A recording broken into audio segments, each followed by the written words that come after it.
안녕하십니까? 러빙타임 새벽을 여는 예수묵상 시간입니다. 오늘의 예수묵상 범위는 고린도전서 7장 1절로 7절까지의 말씀입니다. 오늘도 이 말씀 속에서 하루를 살아가는 데 필요한 영적인 힘을 얻게 되기를 간절히 소원합니다. 먼저 본문 말씀을 읽도록 하겠습니다. 너희가 쓴 문제에 대하여 말하며 남자가 여자를 가까이 아니함이 좋으나 음행을 피하기 위하여 남자마다 자기 아내를 두고 여자마다 자기 남편을 두라. 남편은 그 아내에 대한 의무를 다하고 아내도 그 남편에게 그렇게 할지라. 아내는 자기 몸을 주장하지 못하고 오직 그 남편이 하며 남편도 그와 같이 자기 몸을 주장하지 못하고 오직 그 아내가 하나니 서로 분방하지 말라. 다만 기도할 틈을 얻기 위하여 합의상 얼마 동안은 하되 다시 합하라. 이는 너희가 절제 못함으로 말미암아 사탄이 너희를 시험하지 못하게 하려 함이라. 그러나 내가 이 말을 함은 허락이요 명령은 아니니라. 나는 모든 사람이 나와 같기를 원하노라. 그러나 각각 하나님께 받은 자기의 은사가 있으니 이 사람은 이러하고 저 사람은 저러하니라. 말씀 줄거리입니다. 사도 바울은 부부 생활에 대한 일반적인 권면에 이어 임박한 재림이나 큰 환난 등의 종말론적인 입장을 전제로 그리스도의 영광을 위하여 독신 생활을 찬양하나 육신의 정욕을 억제하지 못할 때는 결혼을 권합니다. 그리고 독신으로 살 것인가 결혼할 것인가는 각각 받은 은사대로 할 것을 권합니다. 사도 바울은 고린도전서 5장 1절 이후부터 성에 대한 문제를 다루어 왔습니다. 그리고 이제 고린도전서 7장에서는 결혼에 대한 재반 문제들을 다룹니다. 그런데 이 문제에 대하여 바울은 고린도 사회에서 흔히 나타나는 왜곡된 남녀 관계에 비추어 결혼을 이야기하고 있습니다. 그렇다면 고린도 교회에 있었던 왜곡된 남녀 관계의 문제는 무엇일까요? 사도 바울은 고린도전서 5장과 6장에서 내게는 모든 것이 허용된다는 구호를 내세우며 창녀들과 성관계를 하고 극도의 음란한 행동을 자행하는 고린도 교회의 자유주의자들에 대하여 다루었습니다. 그런데 이제는 그와 반대로 이 고린도전서 7장에서 바울은 남자와 여자를 만지지 않는 것이 좋다는 구호를 내세우며 모든 성관계를 원칙적으로 부정하는 금욕주의자들의 문제를 다루고 있습니다. 그런데 고린도의 금욕주의자들도 앞에서 다룬 자유주의자들과 마찬가지로 헬라적 이원론에 근거하여 이 왜곡된 신앙에 대한 주장을 펼치고 있습니다.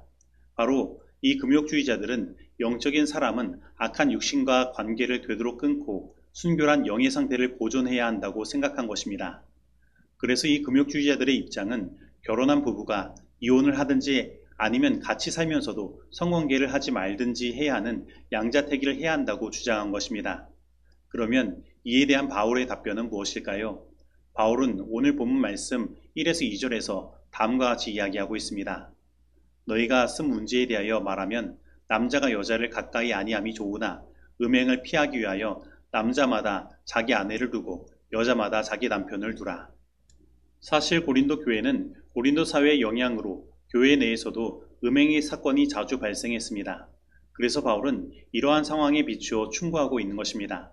그리고 바울은 인간의 성욕에 대하여 아주 현실적인 이야기를 하는 것입니다. 바울은 금욕주의자들이 말하는 그러한 자제력도 신뢰하지 않았습니다. 그래서 그는 그러한 성욕에 의해 음행의 죄들을 짓는 일들을 피하기 위해서라도 결혼해야 한다고 말하고 있는 것입니다. 그러나 결혼의 목적은 단순히 남녀 간의 성적인 결합에만 있지 않습니다. 하지만 부부 사이의 관계의 소홀은 배우자로 하여금 다른 곳에서 비행을 행하도록 유혹을 받을 위험이 있게 하는 것입니다. 실제로 고린도 교회에서는 자신들의 영적인 삶을 더욱 풍성하게 하기 위해 금욕 생활을 하기로 한 아내들 때문에 남자들이 매춘부를 찾아가는 일들이 발생하기도 한 것입니다. 그래서 우리는 여기에서 생각해 보아야 할 것이 있습니다. 부부 사이의 잠자리가 우리의 영적인 활동에 방해가 되는가라는 것입니다. 사실 부부 사이의 친밀감은 하나님께서 사람을 창조하시면서 허락된 것입니다. 그리고 하나님께서는 삼위 하나님께서 서로 사랑으로 하나 되신 것처럼 부부 사이에 서로 사랑으로 한 몸을 이루고 살도록 명하신 것입니다. 그리고 부부 사이에 아주 친밀한 관계는 하나님께서 제정하신 율법의 한 단면을 보여주고 있는 것입니다. 바로 남편과 아내는 가장 가까이 지내는 이웃이요 내가 사랑해야 하는 대상인 것입니다. 그런데 이 부부 사이의 친밀감은 하나님과 나 사이의 관계와 아주 깊은 관계가 있습니다. 그것을 태초의 부부 아담과 하와가 증명하는 것입니다. 아담은 그의 아내를 위해 자신의 갈빗대 하나를 희생하는 것과 깊은 잠을 자는 것도 감수하였습니다. 그리고 그는 그 아내를 향하여 이는 내 뼈 중에 뼈요 살 중에 살이라고 말했습니다. 그러나 아담이 선악과를 먹고 난 뒤는 그 태도가 바뀐 것입니다. 하나님께서 내가 내게 먹지 말라 명한 나무의 열매를 먹었느냐고 물으실 때 그는 하나님께서 나와 함께 하신 여자 그가 그 나무 열매를 내게 주므로 내가 먹었나이다 라고 말하며 그 죄의 핑계를 그의 아내에게 돌리는 것입니다. 바로 하나님과의 관계의 멀어짐은 이와 같이 부부 사이의 친밀도도 함께 떨어지게 만드는 것입니다. 그리고 이와 반대적인 경우도 그렇습니다. 부부 사이의 관계가 멀어지고 다른 곳에 눈을 돌리는 일이 발생하거나 사람과 사람 사이에 죄를 범하는 일들이 발생하면 하나님과의 관계도 멀어지는 것입니다.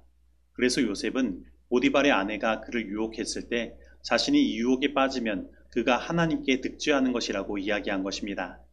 그러므로 부부 사이의 친밀감과 성생활은 사실 하나님과 영적인 일을 방해하는 것이 아닙니다.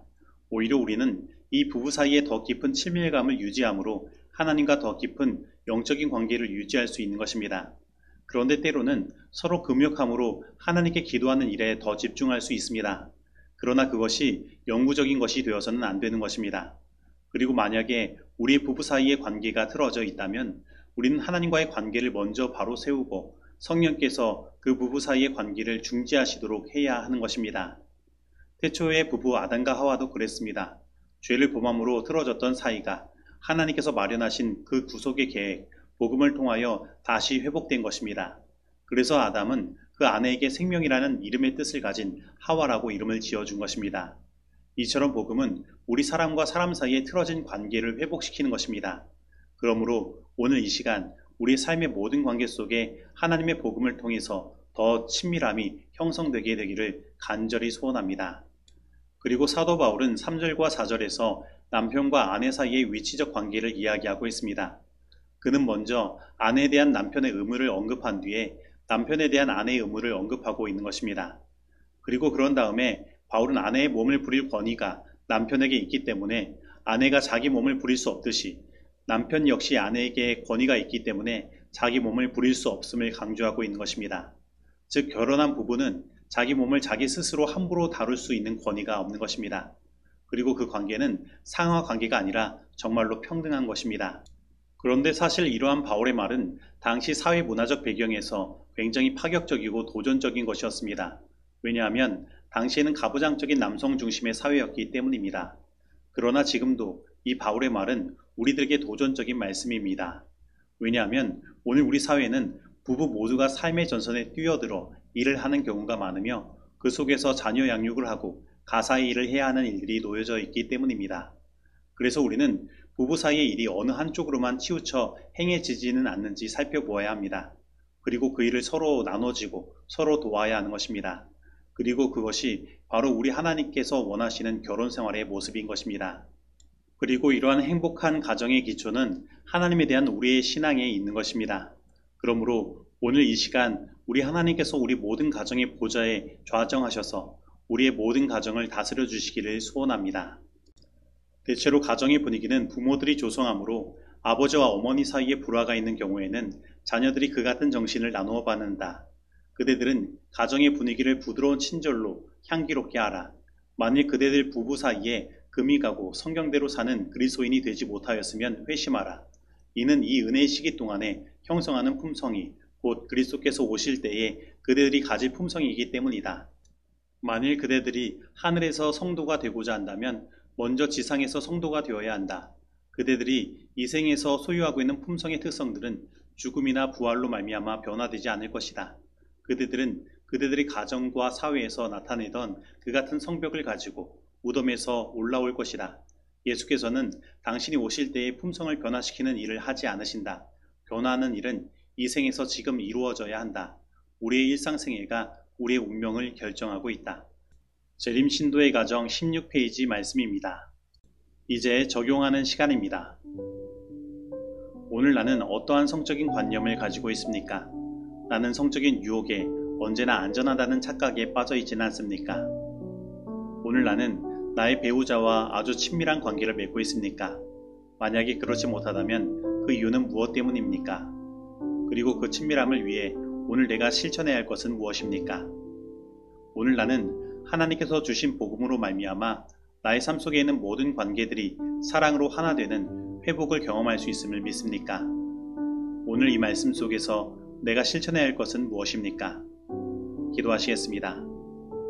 하나님 아버지, 오늘 우리들이 홀로 이 세상을 살아가는 것이 아니라 우리가 서로 친밀한 관계를 맺으며 살아갈 수 있도록 우리의 이웃들을 허락하여 주시니 감사드립니다. 그리고 특별히 우리에게 가정을 이루게 하시고 나와 가장 가까운 이웃이요 사랑의 대상인 배우자를 우리들에게 허락하여 주시니 감사드립니다. 그런데 하나님, 혹 오늘 우리의 부부 사이에 친밀함에 문제가 있습니까? 그리고 우리들의 이웃과의 문제가 있습니까? 그렇다면 그 문제의 원인을 우리들이 온전히 바라보게 하여 주옵시고 서로 존중하고 존경하며 평등한 관계 속에서 모든 것을 잘 조율하며 살아갈 수 있도록 인도하여 주옵시고 우리의 모든 인간관계가 하나님의 복음으로 회복되며 더욱더 친밀하여 질 수 있도록 인도하여 주옵소서. 그리고 우리의 이 사랑으로 하나 된 그 모습을 통해 오직 주님 홀로 영광받아 주옵소서. 예수님의 이름으로 기도드립니다. 아멘.